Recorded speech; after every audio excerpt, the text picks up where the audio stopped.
welcome to Scout's Old Time Radio Hour in Chat. It has been such a long time, and I deeply apologize for not getting it out here. Things have just been so busy, but we are gathered, and it is a special night because following Scout's Old Time Radio and Chat, then we are going to dive into PCG talk. Talking too fast, brain overthinking, mouth not engaging.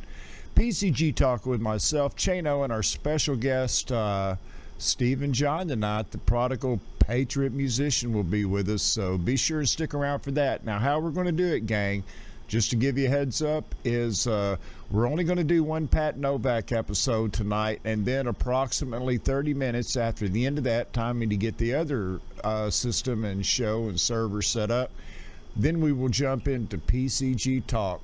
But anyway, so glad to have you here. Loot 7, glad you were here. Red Rob, Artist Victoria. Oleanne, good evening to you. Pegster 6, Jeanza, Sandra, good to have you here this evening. And I know Big Ed is out there. So I'll tell you what we're going to do, gang. Let's go ahead and jump in tonight. Hannah Trump, good to see you too. Go ahead and jump into tonight's Pat Novak, which is titled Father Leahy. See you on the other side, Artist Victoria. So happy you're here. All right, gang. Here we go. Back to that old yesteryear when there was the golden age, the very golden age of radio.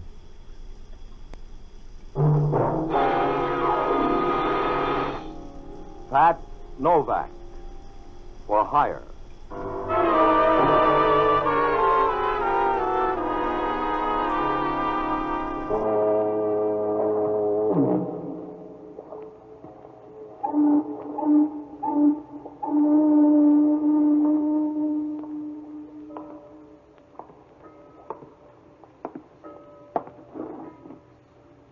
Sure. I'm Pat Novak. For hire.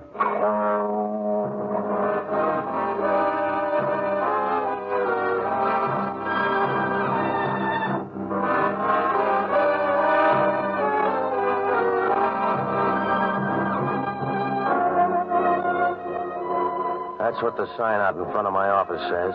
Pat Novak for hire. It's about the only way to say it. Oh, you can dress it up and tell how many shopping days there are till Christmas. But if you got yourself in the market, you can't waste time talking. You gotta be as brief as a pauper's will. Because down on the waterfront in San Francisco, everybody wants a piece of the cake. And the only easy buck is the one you just spent. Oh, it's a good life. And if you work real hard and study a little on the side, you got a trade by the time you get to prison. I rent boats and do a few other odd jobs you can't afford to pick it on. Works out all right if you put your tongue in hock. Because down here, you shouldn't talk. It's like installing a set of drums in a belfry.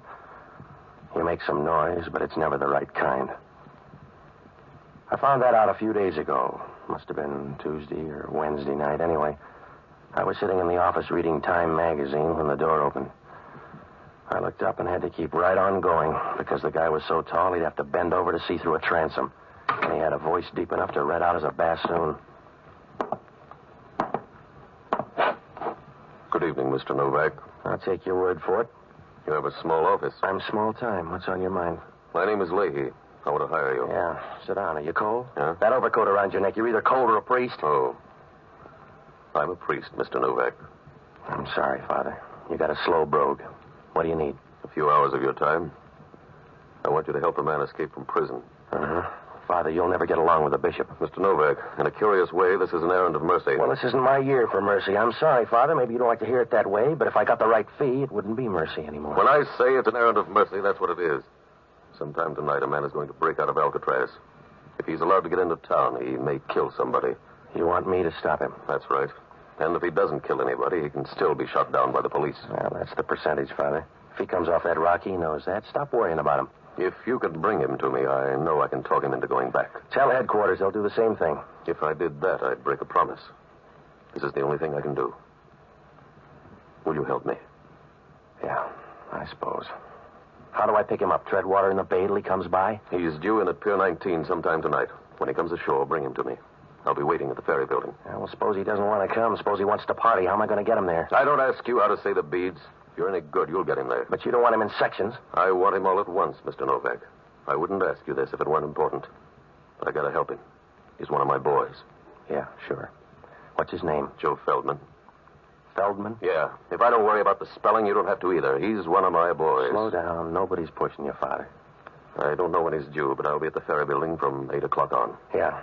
I only got one worry. Huh? Is there really a guy named Father Leahy? I suppose you'll have to take a chance on that. Yeah, well, it's a big chance. You come in here with a story anybody can see through like a screen door, and I'm supposed to buy it. You could dig up a collar. What happens if you're a fake? Just try to guess right. Suppose I don't. Then you're in the same spot Pontius Pilate was.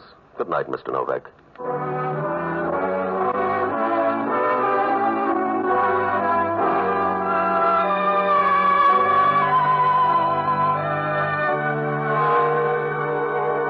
Joe Feldman was, he had a good friend. Because when Father Leahy walked out of there, I knew he was all right. You could tell without even testing him. The way when you pick up a pool cue, you know right away whether it's any good or not.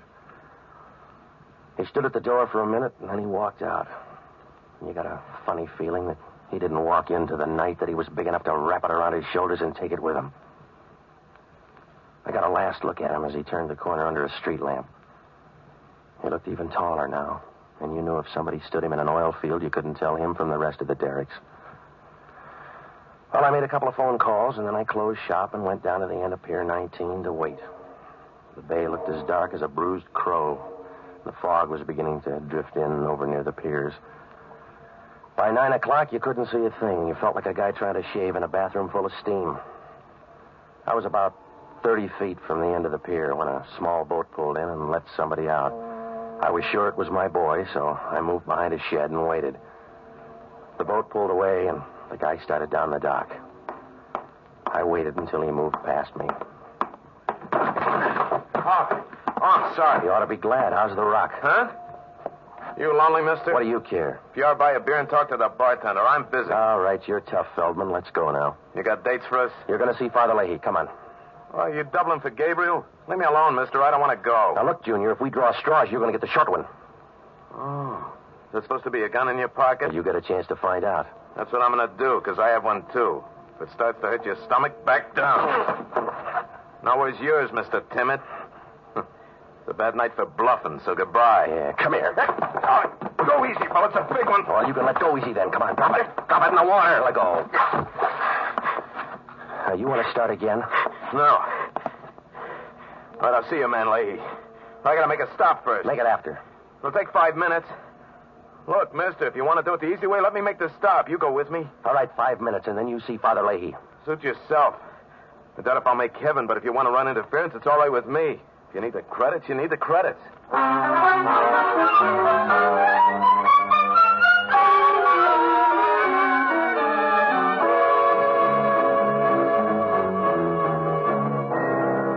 Joe Feldman wasn't very friendly. He sat over in the corner of the cab, and he didn't say a thing. He just kept looking at me and waiting, like a guy feeding arsenic to a rich ant. A few minutes later, the cab pulled up in front of a hotel on Geary Street, and we walked in. One look at that lobby, and you got the idea. The place was about as cozy as an abandoned mine shaft. Over by the wall, there was an old mohair couch, and the legs on it were so warped pretty soon it was going to look like period furniture. There were a few chairs, and over by the stairs, a faded calendar of a girl in tights holding a jar of mayonnaise and winking, whatever that meant. And there was a broken clock over the desk. But you knew it was all right, because nobody there cared about keeping track of time. It was something you got rid of in a hurry, like a bent quarter. When we went up to the second floor, we walked down a long hall that smelled like an anteroom to a sewer. When Feldman knocked on the door, she opened it right away.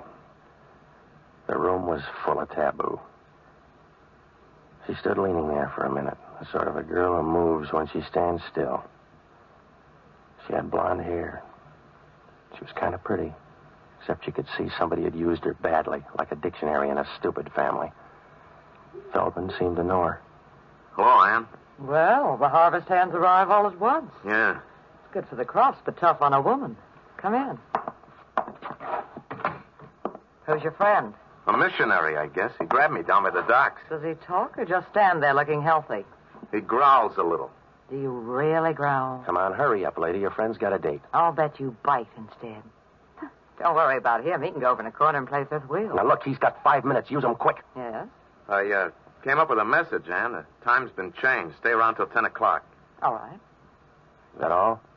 Yeah, that's all. You want the other 4 minutes? Let's go. All right. Open the door. Yeah.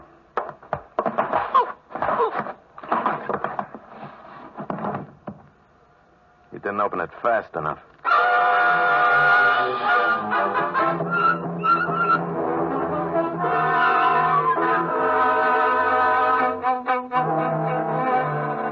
When Feldman hit me, I wobbled for a minute and went down like the price of winter wheat. If Father Leahy had any loose prayers lying around, now was the time to crate them up and ship them over, because I wasn't going to stay awake long enough to test the varnish.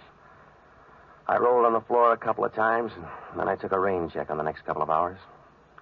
When I woke up, it was like buying a new Nash and then finding out you can't drive. Joe Feldman was lying next to me with his throat cut like a pound of rib roast. His head was over to one side, and his body was twisted over the other way as if he couldn't make up his mind which direction to die in. I got up and rolled him on his back. He was grinning like a Pullman porter at the end of the line, and his mouth was half open as if he expected you to drop in a suggestion on your way by. I noticed right then how thin and small he was, about as fat as a shadow and tall enough to scrape his head on a lampshade. Well, there wasn't anything I could do but wish him luck. So I called the check stand at the ferry building and had them page Father Leahy. About 2 minutes later, he answered. Hello? Father Leahy? This is Novak, Father. Yes? Call in the outfield. Your boy's dead. I see. What happened?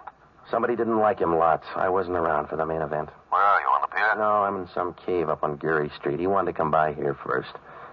Father, who's Ann? I don't know. Has Feldman got a girlfriend? He's got 2 sisters, I think. One of them's named Ann. A tall blonde with lots of speed? That's your definition, but it'll probably do. She was around for a while, in case you ever want to check. What are you going to do?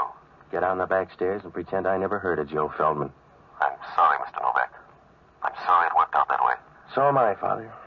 If you liked him, I'm sorry. He may have been a nice little guy. Huh? Well, I could do without him, but if you like it, I'll say he was a good little guy. How little? I don't know. We could start a picket fence with him. Why? Because you've got the wrong man, Mr. Novak. Huh? If he's under 6 feet, you've got the wrong man.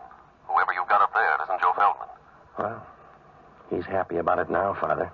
Whoever he is, I'm sorry. It's the percentage. Why the percentage? If it isn't Joe Feldman, why? That's the waterfront, Father. If your name's Joe Nobody, you still can't do better than 8 to 5.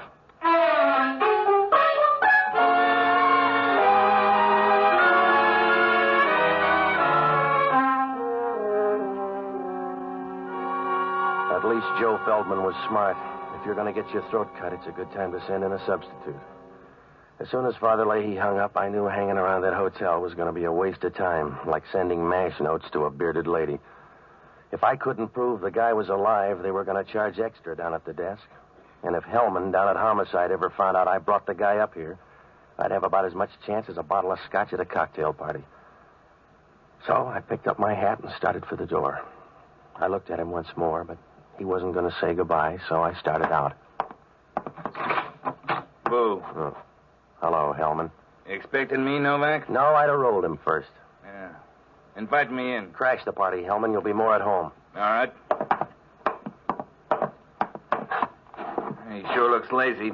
Who is he? He's supposed to be Joe Feldman. But Feldman let him do the hard work. They must be good friends. You better check. I don't know the guy. Yeah, help me roll him over. There.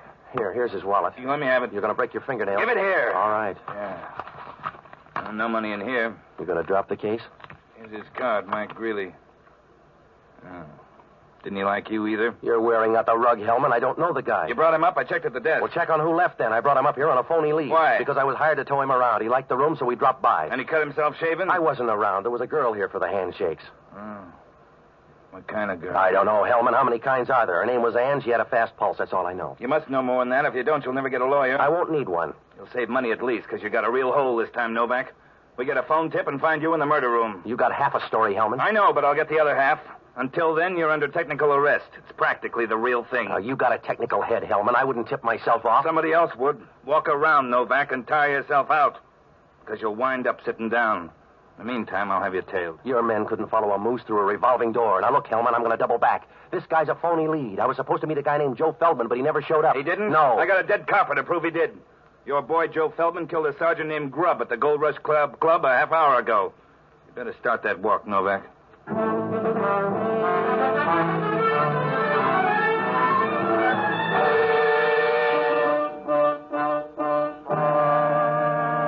Well, there are two kind of raps you can't ever beat. Cheating a woman with kids and killing a copper. So I knew Joe Feldman could put in for reservations right away. And I knew Hellman would stay with him like a February cold. He'd stay with the whole thing, and I'd have a real tough time explaining. I couldn't explain it to myself. What about the message up in that room? Why did the little guy tell Ann to stay until 10 o'clock? Why did he get off at Pier 19 instead of Joe Feldman? Once he got there, what was Feldman doing at the Gold Rush Club, and why did they spot him so fast? Well, it pointed to one thing, a police tip-off, but that's as far as I could go. On the way down, I stopped at the desk, and I asked the clerk to see the register. He pushed it over toward me. It was a dirty brown thing that looked like an old tortilla somebody had left behind. It didn't do any good. The registration was a phony. Well, I had to do something in a hurry, so I looked up the only honest guy I know, an ex-doctor and a boozer by the name of Jocko Madigan. He's a good man, and he used to be a smart one, too. And still he started chasing a jigger of beer with a glass of whiskey. I finally found him in the Pied Piper room arguing with somebody about the words to Annie Laurie. Ah, Patsy. A drink for Mr. Novak. Something cheap but impressive. Oh, stop it, will you, Jocko? Are you going to be drunk all your life? Yes, it's only a matter of willpower, Patsy. I'm probably the only man in the world who intends to carry a hangover into eternity. Well, stop long enough to give me a hand, will you? I'm in trouble. Of course you're in trouble. You'll always be in trouble because you can't recognize it, Patsy. You're fuzzy, Jocko. You have the social outlook of a bull with a hot foot, and there's no hope for you because if from time to time a moral feeling does sweep over you, you mistake it for influenza and go to bed. All right. Oh, you try hard enough. You go through the motions, Patsy, but you never get anywhere. You go stumbling through life doing a tight wire act on a rubber band. You're always in the middle. Will you listen to me? It's because there's no variety in your life. You won't allow it. You're a broken-down banjo, not a very good instrument to begin with. And to make matters worse, you allow everybody to come along and pluck the same string. All right. Are you all through now, Jocko? Yes, you sound angry. I think you have a bad disposition, too. What kind of trouble? Well, I tried to help some guy out of prison tonight. You got drunk and thought you were the parole board? No, I did it for a good guy, a priest named Leahy. Yes? The guy was already out, and Father Leahy was trying to hurt him back without getting shot. But this guy Feldman didn't want to play. Another drink will clear this up for me. I picked up the wrong guy. I took him to a Geary Street hotel. I napped a while, and they cut him up like a piece of parsley. Sounds like a gruesome hotel. The dead guy's name is Mike Greeley. I don't even know who he is. Well, this is no time to start building a friendship anyway. Who is in the room? Some girl. She may be Feldman's sister. Would she kill a man? Well, if she did, he'd be crushed to death.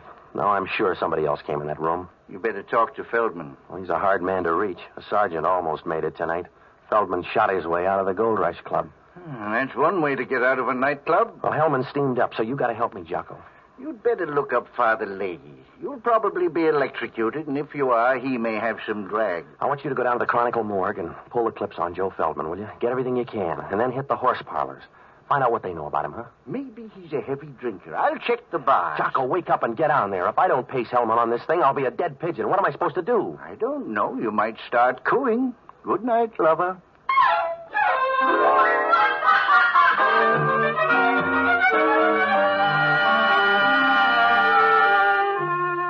Well, as soon as I left Jocko, I went down to the Gold Rush Club on O'Farrell Street. It was a little nightclub where they charge 80 cents for a drink of whiskey that'd kill a redwood. The floor show was just as bad, and the headliner was an Oriental dancer whose only talent was a zipper. I sat at the bar, and I tried to pry some talk loose, but they liked the boss. I finally got a hold of a fat waitress who should have been wearing a harness instead of slacks. She told me a little.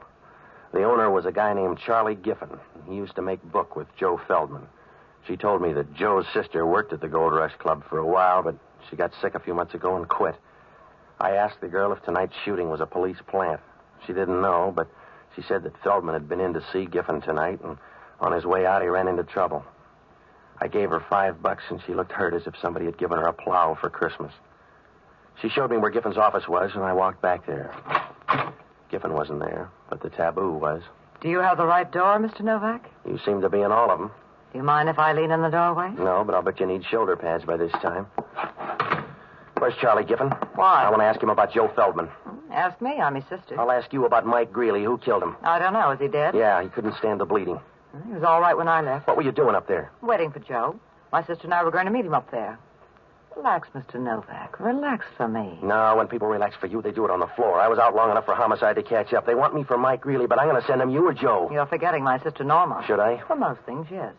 But she was up in that room tonight after me. I'll ask her. Ask her about the money, too.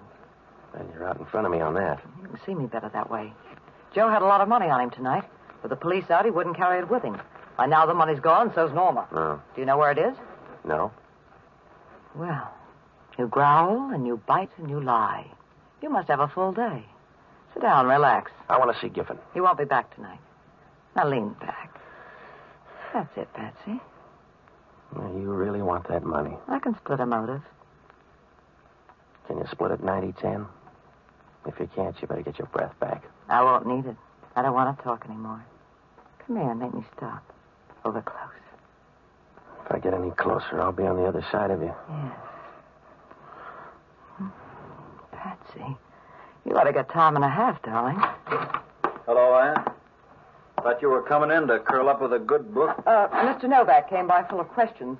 This is Charlie Giffen, Patsy. I got some questions for you, too, Giffen. Well, ask him down the bore of this gun.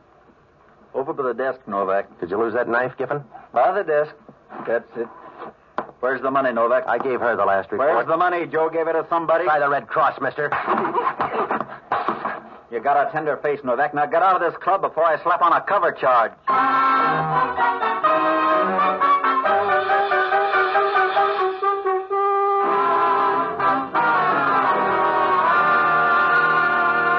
I was getting sick of tonight. In 3 hours, I'd seen more service than a mixmaster in a cooking school. When I left the Gold Rush Club, I dropped by headquarters. Hellman had nothing to show but his badge. They had a dragnet around the city for Joe Feldman, and they'd lined up the record on the dead guy in the hotel. He'd been a friend of Joe's before his trip to Alcatraz. There wasn't much I could do. If homicide couldn't find Joe, I couldn't find him. So I looked up Norma Feldman in the phone book. She had an apartment out on the avenues, but when I called, there was no answer, so I tagged by my apartment to see if Jocko had left a message. When I opened the door, Norma was there, and she had a gun to keep her company. Come in, Mr. Novak. Yeah. I came up here to kill you. Well, if you're Norma, the rest of the family's ahead of you. What's happened to my brother? I don't know. Please, what's happened to him, Mr. Novak? Well, if he killed a cop, he's hiding out. I know he didn't mean to do that, Mr. Novak. Joe's not that way. Somebody told the police he was going to be there. That's why I came up here to see you. Oh, put down the gun, huh? You can't shoot through the tears. Mr. Novak, if you know where he is, tell me. Make him give himself up. Make him stop hiding like a small, frightened animal. You look big to that copper. Please. Please find him. Yeah. Hello, this is Jocko. Yeah. You sound ruffled. Joe Feldman's sister just walked in to kill me. Don't argue. It's the best offer you've had. What'd you find out? Feldman has two sisters. I know. They both go to pieces. The Gold Rush Club is owned by Charlie Giffen. He owed Joe Feldman $2,000, and the horse people say Joe collected it tonight. Well, that fits in, Jocko. Everybody in town's after that dough. They'll have to look some more. I'm out on Arguello Boulevard. Homicide just fished Joe Feldman out of the gutter. If homicide finished second, he was a lucky guy. He didn't have the dough on him? No. Well, he stashed it somewhere. Then he left it with a woman. Yeah? Because he's got a woman's compact in his pocket. You better hit the sister's place. How do we know he got it there? A woman's compact? If he didn't get it there, Alcatraz is getting too social.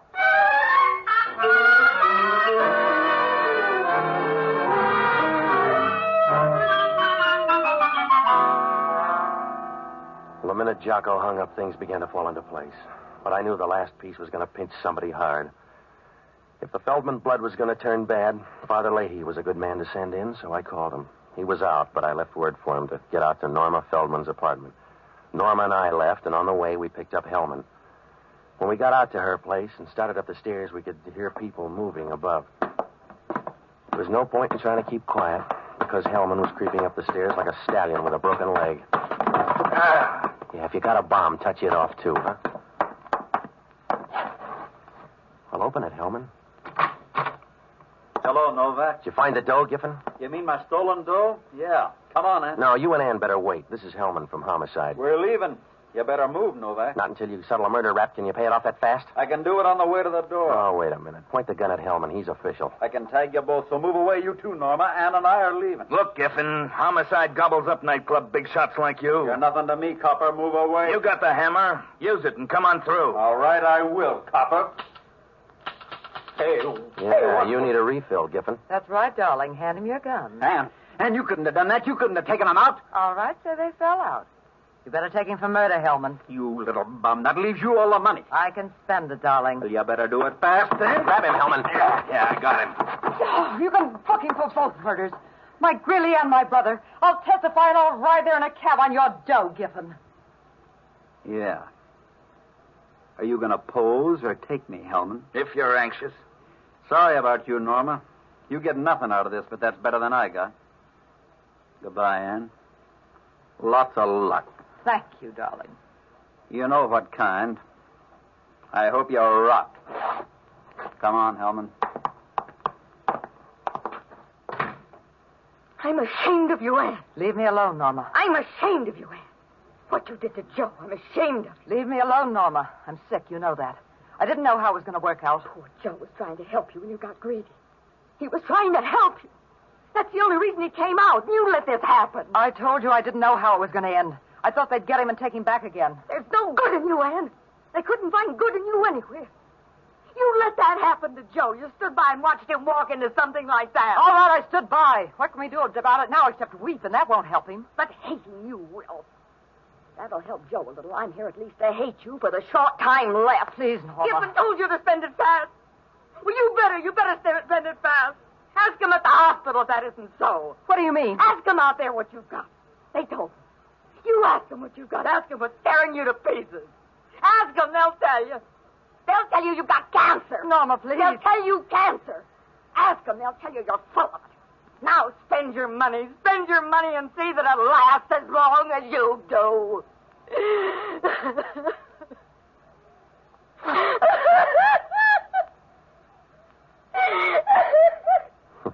Goodbye, girls.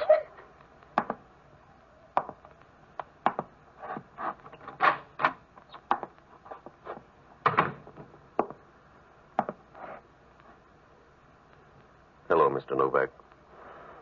Oh, did you miss much, Father? No, Feldman luck is running kind of bad tonight. it does for some people, I guess. All they get is unhappiness. They wear it the same way you'd wear a sports coat, only they never seem to get a new one. I'm sorry about tonight, Mr. Novak. I'm sorry it's not a smoother world. Yeah. But if it were, you'd be out of a job, Father. See you later.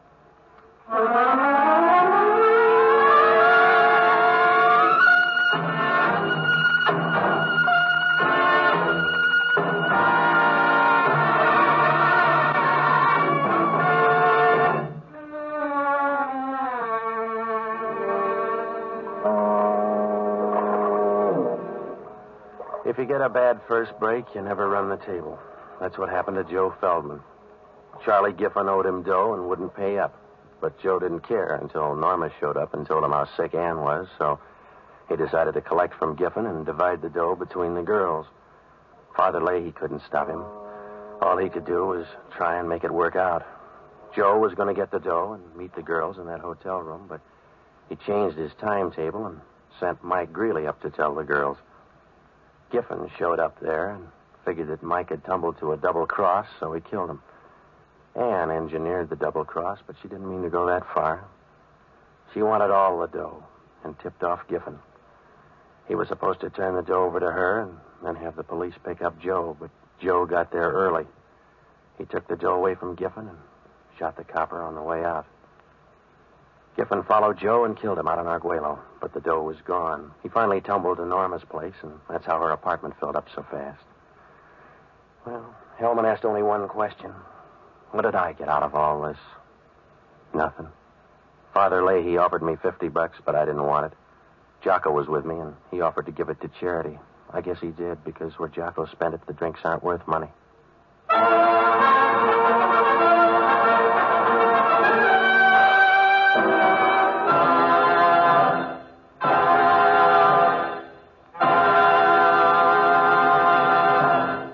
Pat Novak for Hire was previously released by ABC, the American Broadcasting Company, for listeners in the United States, and rebroadcast for our men and women overseas.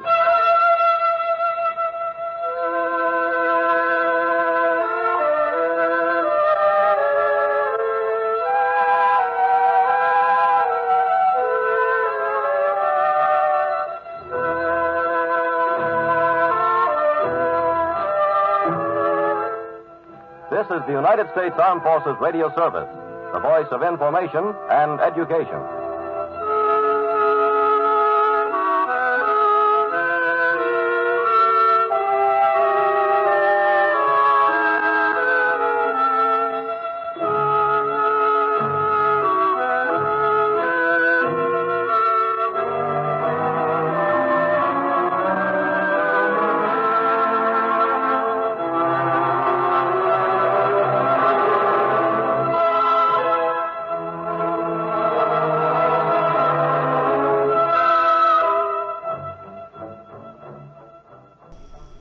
And there you have Pat Novak for Hire. Hope you enjoyed that, gang. This will be a fast wrap-up.